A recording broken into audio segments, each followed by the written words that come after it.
A horse is a horse, of course, and no one can talk to a horse, of course. That is, of course, unless the horse is the famous Mr. Ed. Hello and welcome to the Middlest, our Patreon-only show where we talk about the episode with the exact middle user rating. We want to see what this show looks like at its exact average, because every show has its highs and lows, but spends most of its time in that big middle. Hi, I'm one of the big middles, Joseph Fink. And I'm the other big middle, Meg Bashwinner. And we're here to talk about the most average Mr. Ed episode ever made, which is which episode? Season 1, episode 20, Ed Agrees to Talk. In which Ed calls the SPCA and then has to fix the situation he's created. The situation is that women don't have rights. Yeah, this is a bummer of an episode, to be honest. The situation is Mr. Ed seems to have more rights than Carol.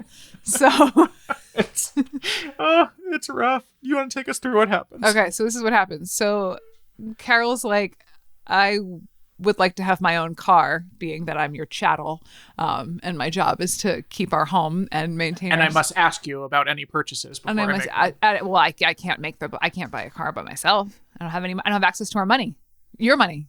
Carol is thinking about asking him that. She's talking to the neighbor about it. Mr. Ed catches wind of this and tells Wilbur, and is like, Wilbur, listen, she's going to try to ask you for a car. And the neighbor husband gets involved, and Roger is like, I'll help you with this. We can't let these bitches be shopping, basically. So Wilbur sort of floats the idea to Carol that the business isn't doing well and like the money's not great. Well, Roger comes up with that. He does this whole show of like, if you ever need to borrow money from me, don't be afraid to ask. Well, Carol's eavesdropping. And so Carol's like, oh no, I guess we're broke, because why would she have access to like their bank account to know whether they had $0 or $1 million? She's just a dumb woman. And but then the neighbor couple, like the neighbor wife overhears Roger on the phone telling his plot to Wilbur. And so she's like, I'm going to help Carol get that car. And he's like, no, you're not. And she's like, I am. If I get her to get the car, then you're going to buy me a strand of pearls. Because what else could you want in this world if you have no rights but a strand of pearls? Also, she says this while wearing, as far as I can tell, a pearl necklace. Yeah. And he says, and if they don't buy the car, then I will take away your charge plate, which is which credit card. I assume is a credit card. Although, I mean, the issue is that a charger plate now means a plate that you put on a restaurant table. And so it is impossible to Google. I couldn't find any information about what the fuck. It's a credit card. But at that point, women weren't allowed to have credit in their name. So it's his charger plate. So, so that's what the setup is there. But the neighbor wife tells Carol that they're not actually broke, and the only way to get to Wilbur is to go through his horse. So Carol comes because she understands. I think it's understood by everyone that he loves the horse more than he loves his wife. Yeah. That's just there. Yep. So she comes up with a plan to, instead of getting a car, she says that she hitches up Mr. Ed to a carriage so that her and her friends can ride around in the carriage and Mr. Ed can pull them. And this is upsetting to Wilbur. It's also upsetting to Mr. Ed. Obviously, he does not want to be hauling people around, especially, God forbid, a woman who weighs more than 200 pounds. Yeah, we have a little brief detour into like an extremely fat-phobic scene. Yes. In which like a woman who just like is kind of fat, but like not like absurdly so, and they play it like she can't walk. Yeah. Like they play this whole thing where everyone has to shove her because she can. And I'm like, that's just a woman. They're like, she's 220, and I'm like, most women are 220, babe. So that's going on there. But then ultimately, Mr. Ed is like, I'm going to do something about this. I'm going to do my favorite bit where I pick up the phone and call someone. So he calls. Got to do it every episode.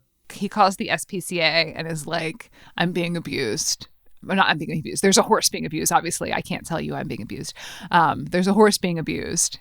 So the SPCA lady comes over and Mr. Ed is like laying down. He's refusing to eat. He's intentionally given himself a cold. As we say this, I'm realizing this is like an incredibly plot dense episode of Mr. Ed for the show. Intentionally gives himself a cold. And the SPCA lady is like, Carol, you're abusing this horse. And she's like, I would never abuse the horse. And we're going to have to I'm getting a warrant to take your horse away. And at that point, Mr. Ed is like, fuck, I don't want to be taken away from Wilbur. So, and Wilbur's like, what are you doing? You're faking sick. You can't do this shit. Like we're going to get you're going to get taken away from us. And so Wilbur's like, you're going to have to tell her. You're going to have to tell her that you're fine.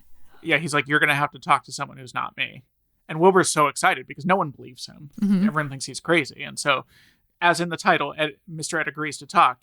Mr. Ed agrees that he will speak to both the woman from the SPCA and Carol, and they will learn that a horse can actually talk. Yes. And so the day comes where he has to talk, but he has horse laryngitis. So he can't talk, despite Wilbur's many efforts to heal him. But then the SPCA lady comes, and Wilbur like is up and running and looking great, and just like is willing to take food from her and is like nuzzling Carol. Yeah. Mr. Ed does some real acting of like, I'm a happy horse. I love Carol. Please don't take me away. Then Wilbur buys Carol a Studebaker. Yeah. This show is sponsored by Studebaker. And that is the episode, which, yeah, incredibly plot heavy. Yeah, it wasn't until you started summarizing it. I'm like, because like the other two, well, one was a payroll savings bond commercial, but the other one is Mr. Ed plays baseball. Yeah, Mr. Ed like talks to them baseball player. This one has like multiple like acts. Yeah, like, there's a lot of stuff happening. They were really doing it, and I appreciated it. Oh, Mr. Ed is such a. I said this so many times we were watching the show. I'm just like, Bamboo Harvester is such a beautiful horse. Yeah, especially like that scene at the end where he comes out and he's like running, and he's just like a gorgeous Palomino. Who was a saddlebred crossed with an Arabian, both horses, which are really good horses to train. Saddlebreds are built to ride and have fun little gaits that they can do. It's very much a horse and rider horse. Same thing with Arabians. Arabians have had a huge history, like throughout history. Arabians and humans have been together, and they're very trainable. Very it's a really good combination of breeds to breed for a acting horse. Mr. Ed's great. Mr. Ed is great. Bamboo Harvester is a beautiful horse. And it's just, I honor his legacy.